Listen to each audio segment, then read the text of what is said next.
हैं, चीज़ों को याद करने की कोशिश करते हैं, तो उस याद करने के लिए हमारे पास क्या चीज़ है। हमने सबसे इम्पॉर्टेंट बात क्या है कि हमने समझना है कि हमारा माइंड किस तरह से काम करता है। अगर आप ये समझ जाते हो आपका माइंड किस तरह से काम करता है, तो चीज़ों को याद करना आपके लिए क्या हो जाता है, बड़ा ही आसान हो जाता है।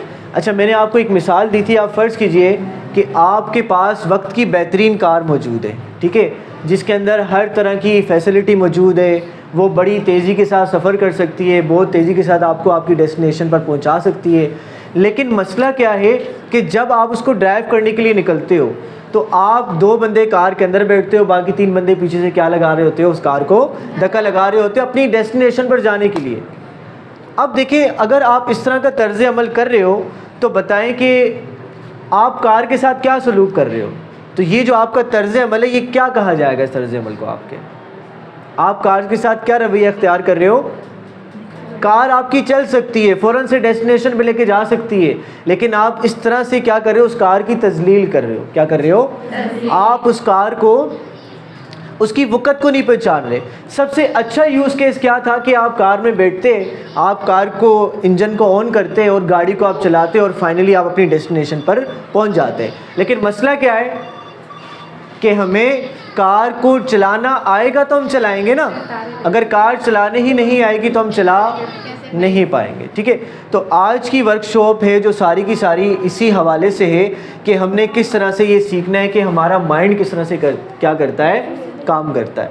तो बेटा याद रखिएगा कि यहाँ पर बहुत सारे बच्चे 9th क्लास के भी मौजूद हैं, मैट्रिक क्लास के भी मौजूद हैं, फर्स्ट ईयर के भी मौजूद हैं और सेकेंड ईयर के भी गालिबन मौजूद होंगे।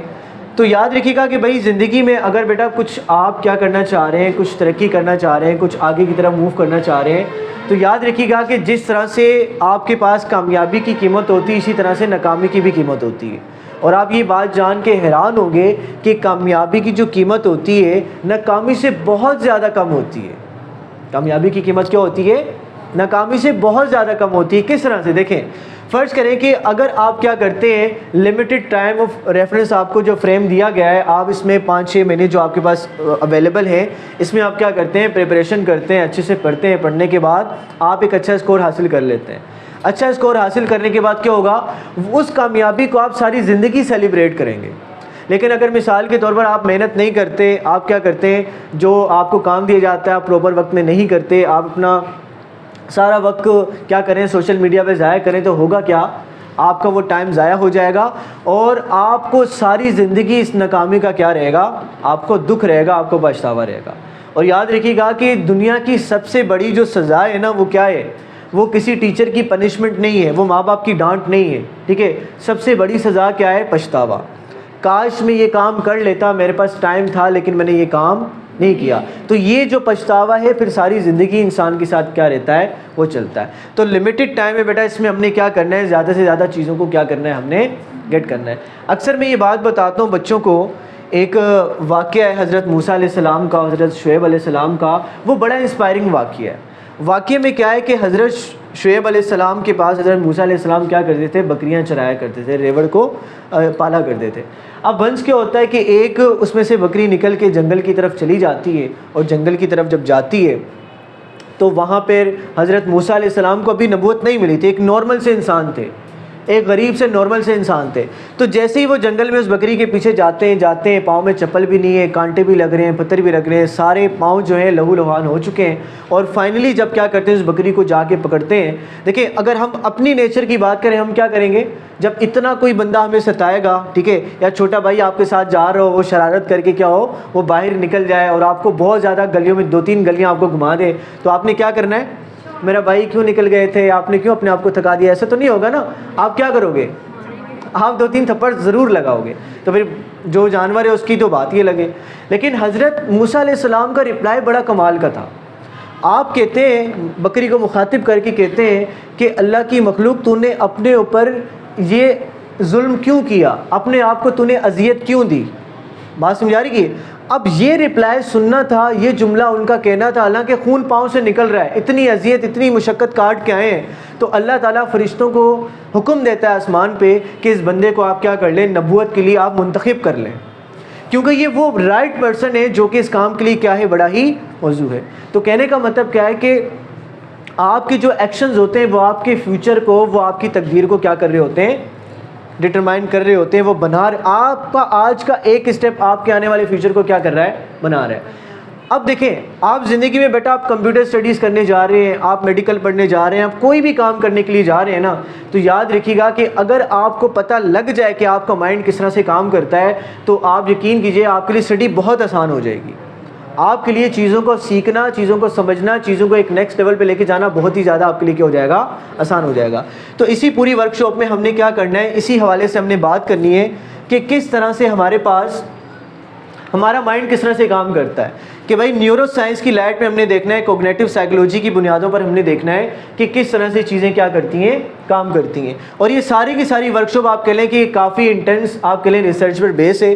तो अगर आप इन वेल प्रूवन मेथड्स को क्या करेंगे, अप्लाई करेंगे, तो आपको इसका खातिर ख्वाह इंशाल्लाह क्या होगा, आपको फ़ायदा होगा। स्टार्ट करें भाई, क्लियर होगी बात। अच्छा, अब आप लोगों ने बेटा टेंशन नहीं लेनी, ठीक है। जो बच्चे की पॉइंट नोट करना चाहते हैं नोट करेंगे। ऐसा नहीं करना कि आप लोगों ने जो है ना, आप बिल्कुल भी ना समझें और सारा टाइम लिखने पे लगा दें। आपको इंशाल्लाह PDF के फॉर्म में आपको वर्कशॉप मिल जाएगी, ठीक है। मैं आपको दे दूंगा आपकी मैनेजमेंट के थ्रू, आपके टीचर्स आपको क्या करेंगे, व्हाट्सएप के थ्रू आपको प्रोवाइड कर देंगे। चले भाई आगे। अच्छा भाई देखिए बेटा, आज की हमारी क्लास का हमारे लर्निंग ऑब्जेक्टिव क्या होंगे, आज हमने किन किन चीज़ों को हमने एक्सप्लोर करना है, बात करनी है। आज हमने पहला जो हमारा मोटिव होगा वो होगा how does our brain work. हमारा जो माइंड है किस तरह से काम करता है, उसके पीछे क्या मशीनरी काम करी, क्या मैकेनिज्म काम कर रहा है, वो सारी की सारी बातें हमने क्या करनी है, हमने एक्सप्लोर करनी है। सेकंड बेटा हमने क्या देखना है कि 5 मेमोरी को बूस्ट करने वाली टेक्निक देखनी है कि किस तरह से हम इन 5 टेक्निक का इस्तेमाल करके, मेथड्स का इस्तेमाल करके हम अपनी मेमोरी को, अपनी ब्रेन पावर को क्या कर सकते हैं, एनहेंस कर सकते हैं। और फिर हमने देखना है कि 5 स्मार्ट मेमोराइजेशन टेक्निक्स को देखना है कि किस तरह से 5 स्मार्ट मेमोराइजेशन टेक्निक क्या करती हैं, हमारी ज़िंदगी को, चीज़ों को याद करने में क्या करती हैं, आसान बनाती हैं। भाई क्लियर है यहाँ तक? चलें आगे प्रोसीड करें।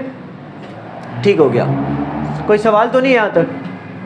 अच्छा, अक्सर आप में से किसी बच्चे को ये एक्सपीरियंस हुआ है कि आप एग्जामिनेशन हॉल में जाते हो और एग्जामिनेशन हॉल में जाने के बाद आपको कुछ सवाल आते हैं, आप उनको करके आ जाते हो, कुछ सवाल आपके रह जाते हैं। जैसे आप एग्जामिनेशन हॉल से बाहर निकलते हो और निकलने के बाद आपको, हालांकि आपने कॉपी भी खोली नहीं होती, आप कहते हो ये सवाल तो मुझे आता था, सारा आपको सवाल याद आ जाता है, सारी चीज़ें माइंड में आ जाती हैं। बस समझ आ रही है? इसके पीछे क्या रीज़न होता है, वो रीज़न इंशाल्लाह हम डिस्कस करेंगे। देखिए वही रीज़न है कि हमें पता नहीं कि हमारा माइंड किस तरह से क्या कर रहा है, काम कर रहा है। और अक्सर आपने देखा होगा कि जब भी आप क्या करते हो चीज़ों को, जैसे आप नमाज़ पढ़ रहे हो, क्या कर रहे हो, समटाइम ये होता है कि नमाज़ पढ़ने के दौरान आपको पता ही नहीं होता कि नमाज़ पूरी आपने पढ़ ली, और पढ़ने के बाद आपको पता नहीं होता दूसरी रकात में कौन सी सूरत पढ़ी थी। समटाइम आप भूल जाते हो, समटाइम रकात भी भूल जाते हो कौन सी रकात में हम मौजूद है, ठीक है। ऐसा क्यों होता है? देखिए हमारा जो माइंड है ना, हमारा जो ब्रेन है ना बेटा, 2 चीज़ों से मिलके बना है। एक हमारा ब्रेन क्या है, एक हमारा है शॉर्ट टर्म मेमोरी कहलाती है, एक हमारा लॉन्ग टर्म मेमोरी कहलाती है। शॉर्ट टर्म मेमोरी को हम कॉन्शियस माइंड भी कहते हैं और लॉन्ग टर्म मेमोरी को क्या कहते हैं, हम सब कॉन्शियस माइंड भी कहते हैं। हमारा जो सब कॉन्शियस माइंड है ना, ये बड़ा पावरफुल है, बड़ा ताकतवर है। किस तरह से देखें, फॉर एग्जाम्पल अल्लाह ताला ने कोई भी काम हमारा जो है ना, हमारा जो मेन काम है, हमारा जो ज़िंदगी की हमारी सर्वाइवल के लिए क्या है हमारा, उसको अल्लाह ताला ने शॉर्ट टर्म मेमोरी के हवाले ही नहीं किया, कॉन्शियस माइंड के हवाले नहीं किया। किसके हवाले किया है? सब कॉन्शियस माइंड के हवाले किया। किस तरह से देखें, अब देखें क्या, अब फॉर एग्जांपल अगर आप में से कोई बच्चा क्या है, थोड़ा सा लापरवाह है, तो इसका मतलब उसका कॉन्शियस माइंड अगर थोड़ा सा लापरवाह है, अगर वो बंदा लापरवाह है तो उसका सब कॉन्शियस माइंड भी क्या होगा, लापरवाह होगा। इसका मतलब हम जो बुनियादी तौर पे होते हैं, हमारी जो सोच होती है वो कॉन्शियस माइंड से मिलके बनती है। इसी तरह से जो नॉर्मल दूसरे प्रोसेस हैं, दिल कैसे बीट कर रहा है, बाकी लंग्स किस तरह से काम कर रहे हैं, बाकी ऑर्गन किस तरह से काम कर रहे हैं, वो सारी की सारी जिम्मेदारी किसके पास है, वो सब कॉन्शियस माइंड के पास है। इसीलिए जब आप नमाज़ पढ़ते हो, जब इसकी आप इतनी प्रैक्टिस कर लेते हो तो वो चीज़ आपको याद हो जाती है। बस समझ आ रही है? और वो काम आपका एक्टिव माइंड नहीं कर रहा होता, कौन कर रहा होता है, सब कॉन्शियस माइंड कर रहा होता है। हालांकि नमाज आपने बिल्कुल एक्यूरेट पढ़ी होती है, लेकिन आप भूल जाते हो भाई कौन सी रकात चल रही, कौन सी चल नहीं रही। तो हमारा काम क्या है कि किस तरह से हमने उस एक्टिव मेमोरी को कहाँ लेके जाना है, हमारे सब कॉन्शियस माइंड में लेके जाना है, ताकि चीज़ों को याद करने के लिए हमें एफर्ट ना लगानी पड़े, हमें फोर्स ना लगानी पड़े। तो पूरी की पूरी वर्कशॉप का एजेंडा ही ये होगा कि किस तरह से हमने शॉर्ट टर्म मेमोरी को कहाँ पे लेके जाना है, लॉन्ग टर्म मेमोरी में हमने क्या करना है, चीज़ों को पहुँचाना है शॉर्ट टर्म से। भाई क्लियर है? तो अब बात करते हैं कि भाई हमारे पास कि हमारा माइंड किस तरह से क्या करता है, वर्क करता है। इसको देखते हैं। देखिए भाई, हमारा पहले तो हम ये बात देखते हैं, how much information can store in your brain, कि हमारे माइंड में कितनी इंफॉर्मेशन स्टोर हो सकती है। गैस करेंगे आप लोग ज़रा। आपने मोबाइल फ़ोन देखे हैं ना, कितनी GB की स्टोरेज होती है? 128 GB की स्टोरेज होती है, 32 GB की होती है, 256 की होती है मैक्सिमम, 512 GB की होती है। तो आप गैस करें कि आपके माइंड में कितनी स्टोरेज कैपेसिटी हो सकती है, आपके माइंड में कितना डेटा आ सकता है। बेटा लास्ट में क्या नाम है आपका, नज़र आ रहा है आपको? गुड, शाबाश। हाँ भाई, गैस करें ज़रा, तुक्का ही लगाएं, गलत बताएं, कोई टेंशन की बात नहीं है। 35 गीगाबाइट, ठीक है। 95 और भाई 100, ज़बरदस्त। और कौन गैस करेगा? बताएं भाई, बोलेंगे तो समझ आएगी ना। 70%। हाँ भाई, देखिए 70% नहीं गीगाबाइट होगी ना, 70% तो अलग ही यूनिट हो जाएगा ना। अनलिमिटेड होता है, नहीं अनलिमिटेड तो नहीं होगा, क्योंकि एक दिमाग है ना, ठीक है। एक टैंक है, टैंक में कहूँ कि एक टैंक है, छोटा टैंक है, एक बड़ा टैंक है। बड़े टैंक में ज़्यादा पानी जा सकता है, छोटे टैंक में ऑब्वियस सी बात है कम पानी जाएगा, लेकिन एक लिमिट है हमारे। इसी तरह से हमारे माइंड की भी एक लिमिट है। तो हमारे माइंड में कितना डेटा जा सकता है? देखिए भाई, दिस विल शॉक यू, ये चीज़ आपको बड़ी हैरान कर देगी किस तरह से कि हमारे माइंड में कितनी इंफॉर्मेशन आ सकती है। Maybe 1 petabyte which is equal to 4.7 billion books, कि हमारे माइंड में 1 पेटाबाइट तक की इंफॉर्मेशन आ सकती है, जो कि बराबर होती है 4.7 बिलियन बुक्स के बराबर होती है। अब ये डेटा कितना ज़्यादा है कि इतना ज़्यादा डेटा है कि आप सारी ज़िंदगी अपनी लगा दें, आप चाह कर भी अपनी स्टोरेज कैपेसिटी को भर नहीं सकते। बस में आ रही है, इतनी ज़्यादा स्टोरेज कैपेसिटी होती है हमारे माइंड में। लेकिन मसला क्या होता है कि जब भी हम चीज़ों को याद करते हैं, एक पैराग्राफ याद करते हैं, वो हमसे याद ही नहीं होता। एक ऐसे याद करते हैं, कल कलाम को हम भूल जाते हैं। वो हमारे पास जो चीज़ याद कर रहे हैं वो हमारे माइंड में स्टोर क्यों नहीं हो पाती? तो भाई रीज़न उसका ये होता है कि हम वो जो मेमोरी होती है, जो चीज़ होती है, उसको शॉर्ट टर्म से लॉन्ग टर्म में नहीं लेके जा पाते। बात समझ आ रही कि नहीं आ रही? तो हमारा टारगेट क्या है कि किस तरह से हमने चीज़ों को शॉर्ट टर्म मेमोरी से कहाँ लेके जाना है, लॉन्ग टर्म मेमोरी में लेके जाना है। ये कैसे लेके जाएंगे हम, कैसे लेके जाएंगे? हाँ, वेरी राइट। कैसे लेके जाएंगे? जब हम ब्रेन के बारे में समझ लेंगे कि किस तरह से काम करता है हमारा ब्रेन, ठीक है। तो पहला काम क्या करना है, हमने ये देखना है कि हमारा ब्रेन किस तरह से काम करता है। तो स्टार्ट करते हैं भाई, how does our brain work, हमारा ब्रेन कैसे काम करता है। तो देखिए, आप लोगों ने पढ़ा होगा कि जो लिविंग ऑर्गेनिज्म होते हैं, टीचर ने आपको पढ़ाया होगा, उसका बिल्डिंग ब्लॉक क्या होता है? उसका बिल्डिंग ब्लॉक क्या होता है? बेटा इसको आप थोड़ा सा वो करेंगे ना, ये हट जाएगा।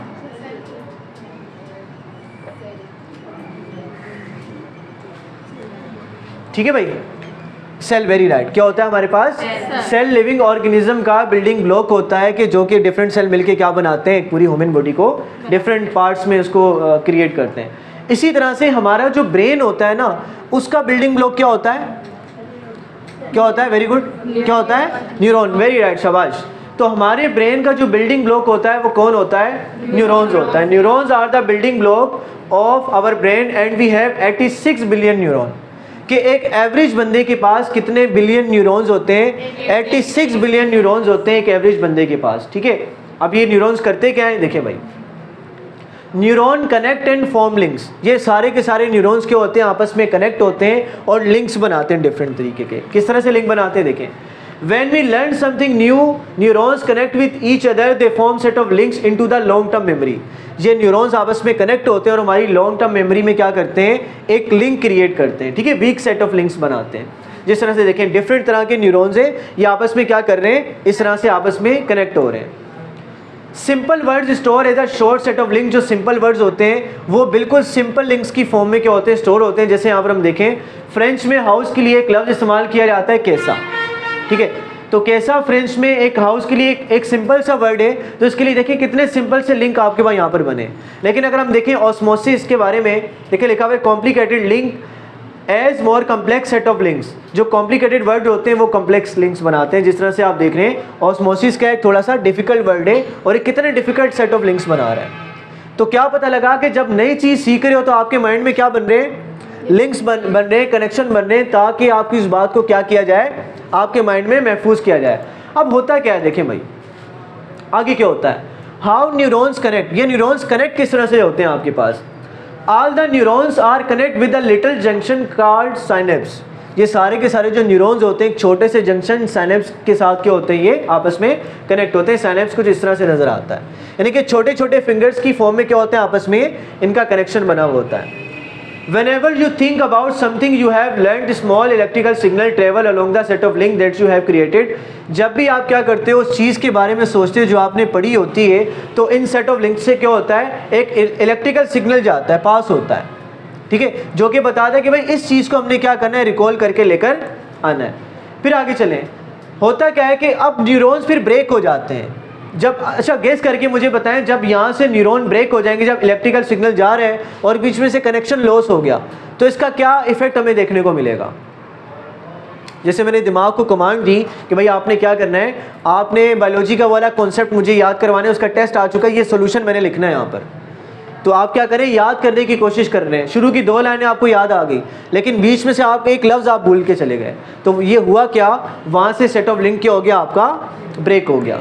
देखिए भाई, but if these set of links are not strong they will break and that is you start forgetting। अगर ये set of link strong नहीं होंगे तो आप भूलना स्टार्ट कर देंगे, ठीक है, क्योंकि ये सेट क्या हो जाएंगे, आपके ब्रेक हो जाएंगे। जैसे यहाँ पर देखें डायग्राम में कि एक यहाँ पे न्यूरॉन क्या हो चुका है, थोड़ा सा ब्लर हो चुका है, यानी कि इसका कनेक्शन बाकी न्यूरॉन्स के साथ क्या हो चुका है, हट चुका है, और सारे के सारा कनेक्शन आपका लॉस्ट हो चुका है। To learn something new well you have to create a strong set of link that cannot easily break up। क्या करें, अगर किसी भी चीज़ को आप अच्छी तरीके से याद करना चाहते हो तो आपको क्या करना है, आपको इन सेट ऑफ लिंक्स को इतना स्ट्रॉन्ग करना है कि ये आसानी से टूट ना सकें। आप चीज़ को रिकॉल कर रहे हो, ये सेट ऑफ लिंक्स ब्रेक ना हो। जब ब्रेक नहीं होंगे तो चीज़ आपको क्या रहेगी, ज़्यादा टाइम तक क्या रहेगी, याद रहेगी। अब इसके लिए करना है क्या भाई, देखें इस तरह के स्ट्रॉन्ग लिंक्स आपने बनाने।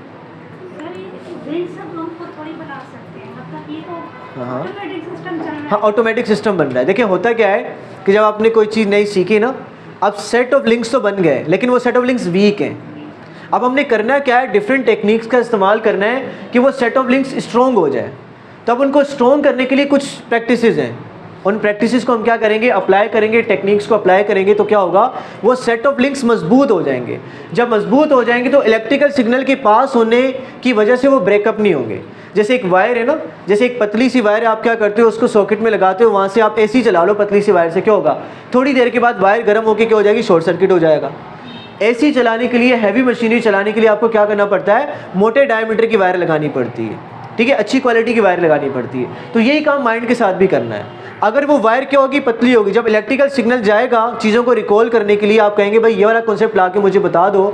अगर सेंटर में से सिग्नल ब्रेक हो गया तो होगा क्या, लिंक ब्रेक हो गया तो वो चीज़ आपको भूल जाएगी, आप उसको लिख नहीं पाओगे। तो इसी तरह से हमने क्या करनी है, डिफरेंट टेक्निक्स का इस्तेमाल करना है ताकि आप इसको क्या कर सकें, आप उन सेट ऑफ लिंक्स को मजबूत कर सकें। यही काम हमने क्या करना है, इसमें करना है। चले बेटा आगे। तो 5 मेमोरी को बूस्ट करने की जो टेक्निक्स है वो क्या है आपके पास, पहली जो टेक्निक है वो है रिट्रीवल टेक्निक या रिट्रीवल प्रैक्टिस। सेकंड जो है वो आपके पास है पोमोडोरो टेक्निक, और थर्ड जो हमने सीखनी है वो है हार्ड स्टार्ट टेक्निक, और फिर हमने सीखनी है नोट टेकिंग टेक्निक, ठीक है, और लास्ट में हमने देखनी है स्पेसिंग टेक्निक, और लास्ट में हमने अगर टाइम बचता है तो 3 बोनस टेक्निक्स को हमने क्या करना है, हमने देखना है। भाई क्लियर होगी बात। तो चलें पहले मूव करते हैं रिट्रीवल प्रैक्टिस की तरफ कि भाई रिट्रीवल प्रैक्टिस क्या कहती है। अच्छा, रिट्रीव का यहाँ पर लफ्ज़ देखिए लिखा हुआ है, आप में से किसी बच्चे ने पहले सुना है रिट्रीवल का मतलब क्या होता है, या रिट्रीव का मतलब क्या होता है, कभी ज़िंदगी में सुनो ये लफ्ज़, नहीं सुना? अच्छा चलें देखें, रिट्रीवल का मतलब क्या होता है कि भाई आप चीज़ों को बजाय रट्टा लगाने के, बार बार रिपीट करने के, पढ़ने के, आप क्या करते हो, आप उनको रिकॉल करते हो। अब ये करना किस तरह से देखें, रिट्रीवल प्रैक्टिस को करने के लिए सबसे पहले आपने 2 काम नहीं करना है। भाई जो करना है वो तो बाद में देखेंगे, पहले जो नहीं करना वो देखते हैं। पहला काम क्या नहीं करना कि आपने मटेरियल को बार बार आपने पढ़ना नहीं है। हम क्या करते हैं, कोई भी टॉपिक याद करना है, क्या करते हैं हम, उसको बार बार पढ़ते हैं, रट्टा लगा रहे होते हैं, याद हो जाए, याद हो जाए, याद हो जाए, याद हो जाए। तो क्या कि ये टेक्निक क्या कह रही है कि आपका माइंड इस तरह से काम नहीं करता, आपने उसको बार बार नहीं पढ़ना। आपने जस्ट एक दफ़ा मटेरियल को पढ़ना है और दूसरा काम क्या नहीं करना, आपने उनको हाईलाइट नहीं करना। जैसे अक्सर बच्चे क्या करते हैं, हाईलाइट कर रहे होते हैं, ये काम आपने नहीं करना। फिर करना क्या है, देखें नीचे लिखा हुआ है don't read and underline text, try to make information stick, instead challenge yourself, retrieve the key ideas from your own memory. आपने पैराग्राफ पढ़ा, पैराग्राफ को पढ़ने के बाद आप कॉपी को बंद कर दें।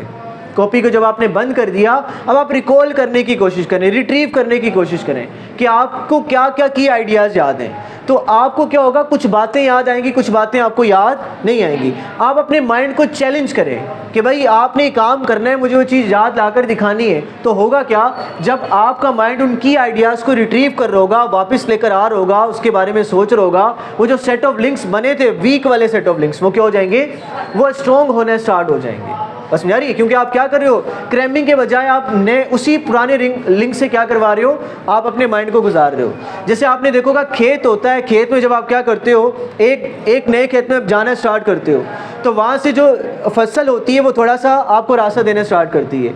लेकिन आप मुतवातर वहाँ से जाना स्टार्ट करते हो, एक पूरी पगडंडी बन जाती है, पूरा एक वहाँ से एक प्रॉपर क्या बन जाता है, रास्ता बन जाता है। ठीक है, यही काम आपके माइंड के साथ होता है। जितना रिकॉल करोगे उतना सेट ऑफ लिंक्स के हो जाएंगे, आपके स्ट्रॉन्ग होते चले जाएंगे। आगे चलते हैं भाई, देखें अब देखें, जब शुरू में आप याद करते हो तो होता क्या है, creating weak links by initial learning. जब शुरू में चीज़ों को हम याद कर रहे होते हैं तो होता क्या है कि वीक सेट ऑफ लिंक्स आपके बनते हैं। देखिए लिखा हुआ है when you learn something from an instructor, video और बुक, और you create a weak set of link. जब आप किसी भी लेक्चर से आप लेक्चर सुनते हो, इंस्ट्रक्टर से पढ़ते हो, वीडियो देखते हो या बुक को पढ़ते हो, तो आपके माइंड में वीक सेट ऑफ लिंक्स क्या होते हैं, आपके बनते हैं।